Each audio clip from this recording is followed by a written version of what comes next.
Hello and welcome to another abnormal episode. Today we are doing scrunchie garters. Why are we doing scrunchie garters? Because I have lost control of my life, aka my last two actually apparel projects turned out to be complete and utter failures. So we are trying to do some accessories just to keep the crafty creative juices flowing. Also, I have been asked if I would sell some, so that also helps. But what is a scrunchie garter or shoe scrunchie or whatever we're going to call it?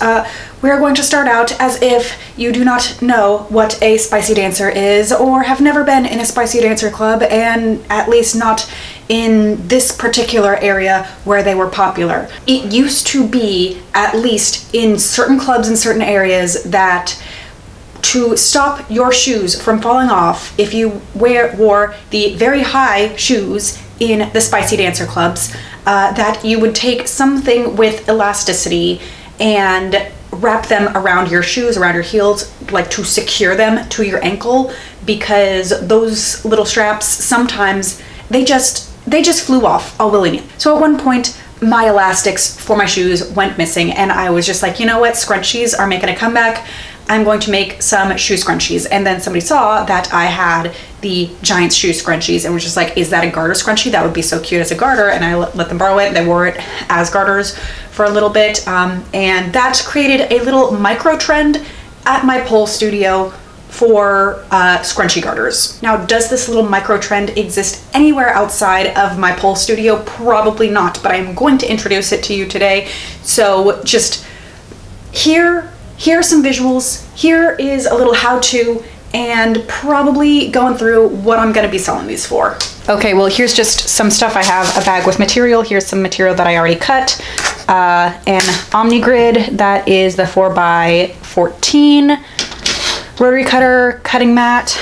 I have this, and this is the 3/4 inch braided elastic. You can use sturdier or not a sturdy elastic, but I like the amount of stretch that this gives. What I usually do for the regular size is I wrap the elastic around my 14-inch ruler 3 times. And I cut it there, and then I cut that in half, and that's gonna give you about 21 inches. You want, with things that are elasticated, just to be a little snug so that it has a little bit of stretch. It has to stretch a little bit to go around your thigh or your shoe or what have you. You want it to be a little bit snug, and that helps it give a little bit of ruffle. I am also going to try to create an XL, like extra rough scrunchie in this version. I have never done that before, and hopefully I can get one of the plus size girlies at the gym to try it on and see if it is roughly enough on Saturday. Okay, so I did get some feedback from the plus size girlies, and they said they liked the look and feel of the scrunchies. I personally thought, though, that they needed a little bit more ruffle, so I might increase the elastic length just a little bit to like 24 inches, and I think I want to increase the length of the fabric from 56 inches to 84, which is 150%. So I think with 3 sets of 2, it took me about 15 minutes or 5 minutes each per set just to sew those together. And right now I have a safety pin in one. I don't know if the chopstick method would be a little bit more efficient, but generally for the chopstick method I have one end sewn shut, which wouldn't necessarily work for this because I later need to use same safety pin to feed the elastic through this once it's turned right sideways. I did measure this, and what I measured was about 58 inches, but that included the selvage, so I think that this is one of those 56-inch wide pieces of fabric. This is from the remnants section. It's just polyester, kind of like satiny lining type deal, which I think works well for the scrunchies because they get that little shine, a little not rough on your skin, like that kind of a deal. All right, got the safety pin, and presto flippo, flipped inside out. So now I just have to do that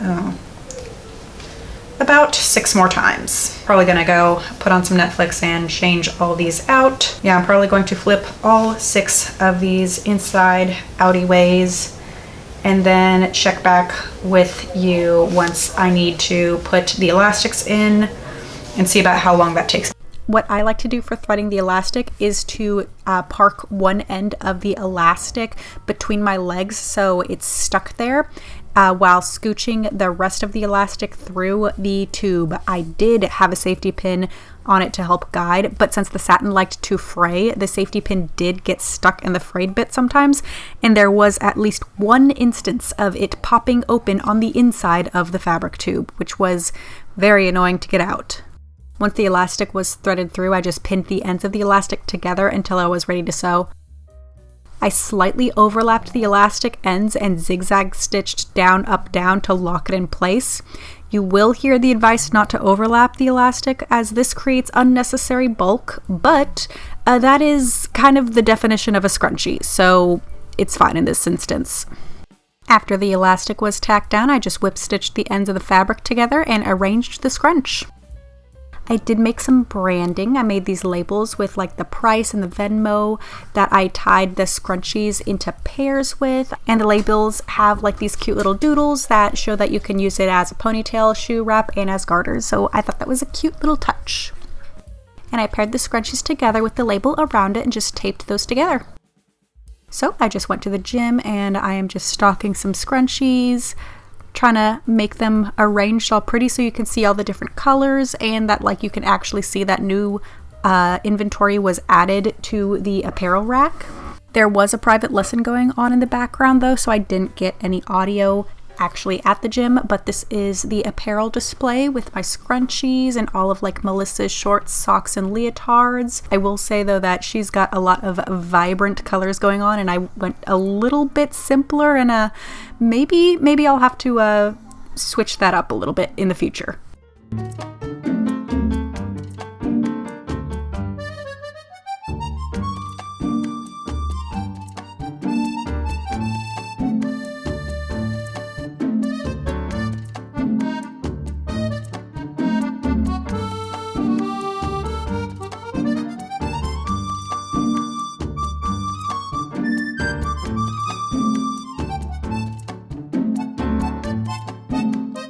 So this is the scrunchie with the extra width to it, well, extra height to it. It has the same amount of ruffle, but the ruffles are just taller. And I do not think that this looks as good as the other ones, so I think that for when I make the extra ruffly scrunchies, I'm going to add the more ruffle density and not it, because I tried seeing if adding height would help the ruffle. It's not. I did want to go over a cost breakdown as well for this one though, because this is something that I am selling. I'm going to sell them as a set, so 2 scrunchies each. The satin ones are going to be $20 for a pair. The velvet ones are going to be $25, and that's because the velvet was just a little bit more frustrating to work with and a little bit more expensive. So that's kind of both the frustration tax and like the harder material to work with tax to incentivize me to make more if they sell well. So when I timed this, I think that I made approximately 3 pairs in an hour. So let's say for 3 pairs of garters, you got $4 for the elastic, 3 for materials if it's the satin, a little bit more if it's the velvet. Needle thread notions, let's tack $1 onto that, so that's $8 for 3 pairs of garter. But we're also needing to factor in labor. It took about an hour to make 3 pairs of garters. And so at $20 an hour, we have $30 total investment, but we're also trying to make a profit. And if I were to just break even and sell everything, that would be $10 a pair. So we're just going to bump that up to $20 a pair. Quite honestly, I think that's reasonable, and I want to profit, not just break even, because I have already invested that time and I would like to make a little bit of profit instead of just recoup my losses. Ooh, Another thing about the labor cost that I didn't really think about until now, designing like the little strips on each of the labels. I drew out like a little ponytail, some hips, and a shoe to demonstrate what the purpose of the garter was. Labeled them stripper scrunchies, included like my Venmo, PayPal, and an Instagram follow, and the price to make everything super clear. So that little bit of graphic design, that was like 2 hours. So that is hopefully something that I don't really have to redo. The fact that I was playing graphic designer and I don't particularly like playing graphic designer bumps up my cost as well. So yeah, that was my week in spending all of my evening free time being a one-person hoe shit factory. If you enjoyed this kind of video and would like to see more, I get pretty chaotic here. It's been a little bit inconsistent lately, but feel free to like this video, subscribe, and hit that notification bell so you know when I actually do post. It's usually on Fridays, not every Friday. If you have any questions, comments, or concerns, feel free to leave that down below. And as always, thank you so much for watching. Stay happy, stay healthy, and we'll see you next time. Bye. Why is everybody barking, Erwin?